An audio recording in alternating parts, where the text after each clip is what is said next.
Missy Elliott, Rodney Jerkins, who was no more than 21 years of age, Wyclef Jean from the Fugees, and I've done duets with Faith Evans and Kelly Price. I don't think you can get any better than that. I mean, they are the cream of the crop of the music industry as we speak now. It was something I wanted to do. I asked these people who are very talented in their own right to work with me on this record, and everyone said yes. And I thought that was very, very cool, you know. And they were all very excited about working with me, which I thought was even more grand. Babyface and I go back a long way, so we're like family. It's very family-oriented, and in between a lot of the singing, we laugh a lot. We talk, we laugh, we talk, we laugh, and we probably get about 4 or 5 hours of good work in because I'm laughing a lot. However, his brilliance and the way that we connect allows us to have a little playtime and do the work in a fast period of time, but get quality work in. Because he and I both are very professional people, and I think perfectionists to the degree where we go, okay, 5 hours is enough of singing, let's call it a night, you know. I don't try to overwork my voice, and he doesn't try to overwork it. So, and then you have, you know, Missy Elliott, whom I just met and became friends with, who was just a ball of fun and just a talented young lady and knows exactly what she wants and what she's doing. And what I liked was that, you know, I'm considered to be a veteran in this business at this point, and what I loved was the fact that they could, Missy, for instance, would talk to me and would say, Whitney, listen, I want you to do this, I want you to do that. This line, check this line right here. She wasn't intimidated at all, you know, and you got to put the intimidation, whether it be ego or intimidation, aside and try to come up with some quality work. And, you know, I did.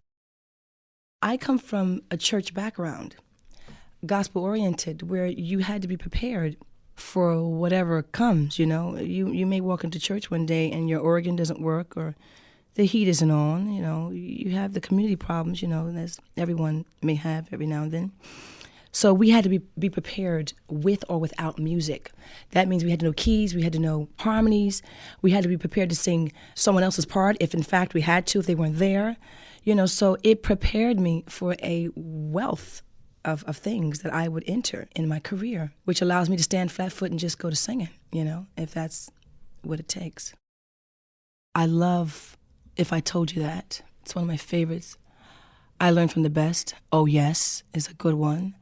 Until You Come Back is like a heart-wrencher for me. And my favorite, I think, is You'll Never Stand Alone. I sang it for my daughter. It means a lot to me to sing that to her. For mothers who have that passion, that love for their children. I always tell Christina, I don't care how old you are, you know, I'm always going to be your mother and you're going to be my baby, so, you know, it's that kind of thing. When I'm at home with my family. When I'm working, I'm working. What I really do is bring my family into my work. I don't bring my work into my family. And that's difficult because there are times when I'm ready to work and I can't, you know, because I have a daughter and I have to tend to her. But for the most part, she is my number one priority. If it comes down to it, I would have to cancel things to be with her. For school plays and things of that nature, I will do that to be with her. She's life. She's not a record, and that means she's going to grow and grow and grow and grow and grow when records have come and gone. And that's more important to me than making music, I think. Yes, it is. Yes, which is why I built a recording studio right across from my home. I have a 11.5-acre piece of land. My husband and I built the part where the studio and the guest house and everything is on the other side. So if I am feeling that way, I can go and say, listen, I want to do this song, I got to do it now. So I'm not far away from her, you know, and I'm there, and she can run right across the land, you know, and come see me. So it makes it easier. I think I did it in like 2.5 months. And again, that comes from being able to sing, you know. It's a gift from God. It's nothing that I do and I go, oh, I'm so, you know, I can do this. I'm so cool. I'm so great. It's like I have to get a mental thing and a psychological and spiritual thing going where I know that whatever translates on record, it has to be felt, you know. Like I will stop a recording also because it's just not working and I just don't have it. Like I may feel it and I go in there and go, it's really not what I thought. I'll come back tomorrow. I'll do that too. Or I'll hold off on a song for a good 2 years if I don't have the right resources to pull from. Meaning if I don't have that hurt or that pain, I can't sing about it. if I don't know what it's all about, I can't make you believe what I'm feeling if I don't know it. So it's very important for me to know what I am singing for. It's a different era of music now. I mean, hip-hop has taken over. The nation of hip-hop is kicking much butt. And I love it because it gives my brothers and sisters the opportunity to express themselves in a very wide range way. When we were limited to just being R&B, now we're international. People want to be hip-hop, people want to dress hip-hop, people want to sing hip-hop, people want to rap. You know what I'm saying? I mean, white, black alike, you know, all over the world, Japanese. I've been to Japan where the kids look like little Japanese hip-hoppers, you know what I'm saying? It's like, it's an international feel because it's expressive and it's real and it talks about things that really happen in life, you know, instead of people's fantasies. Oh, yeah. After probably If I Told You That, you get into I Learned from the Best. And you get into Until You Come Back to Me, and I Bow Out, and You'll Never Stand Alone. Those are pretty much the older ballads, you know, refreshed, you know, new. Remember, the people that I've worked with on those songs were David Foster and Babyface, whom I go way back with, whom I've done great songs with, you know. So it was not only a renewal or a new thing for me, but it was for them also, you know. As a matter of fact, I remember Babyface saying to me, because he produced I Bow Out and Diane Warren wrote the words. However, he couldn't quite get the feel. He wanted a fresher track. Bless his heart, he called Rodney Jerkins and said, listen, Rodney, I need you to come down here and help me with this track, which I think is just magnificent, is brilliant to do that. He said, I'm not quite feeling this, so I have to get you in here to help me because you have another feel for it, which is so cool. And they both sat in the studio with me, and we came up with Bow Out.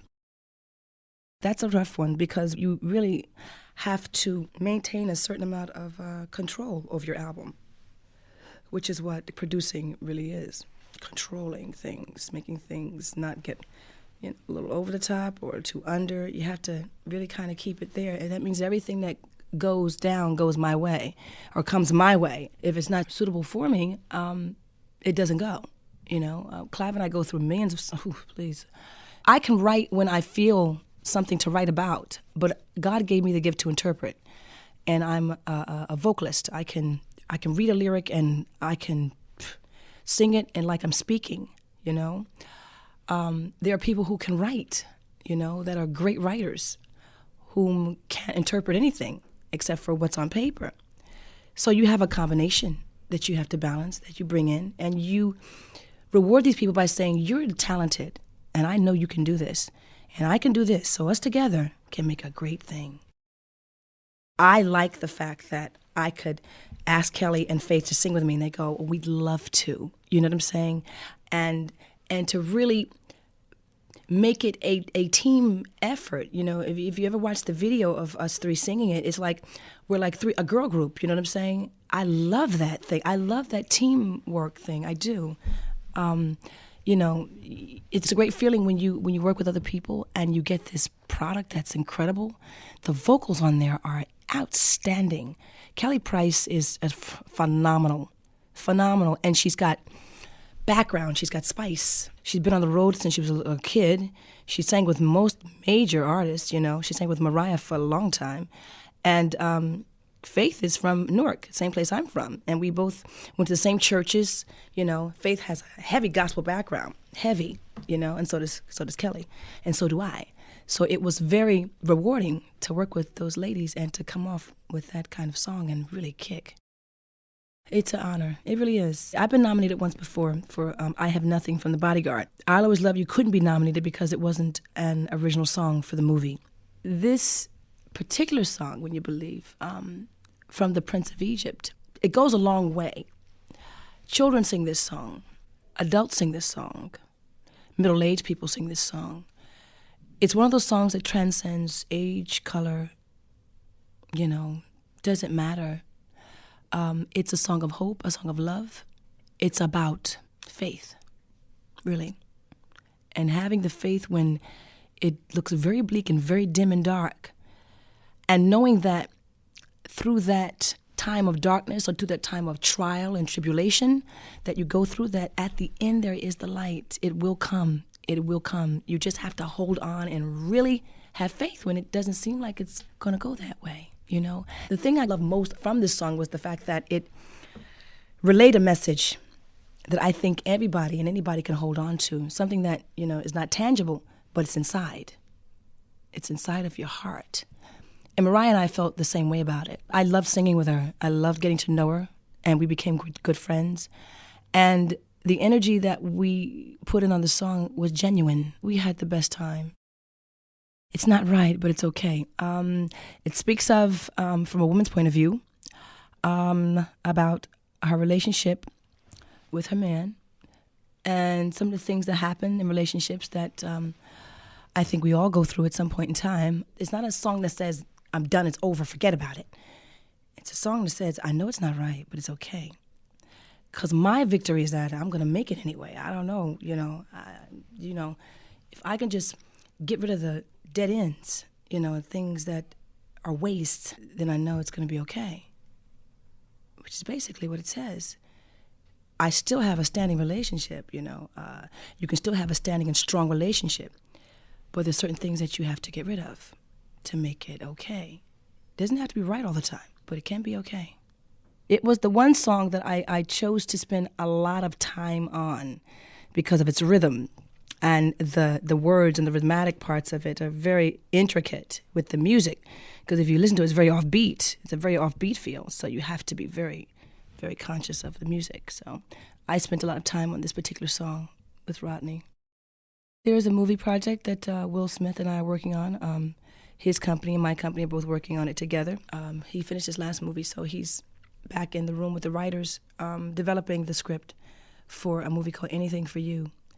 And if I'm not in production this summer, then I'll be on a U.S. tour.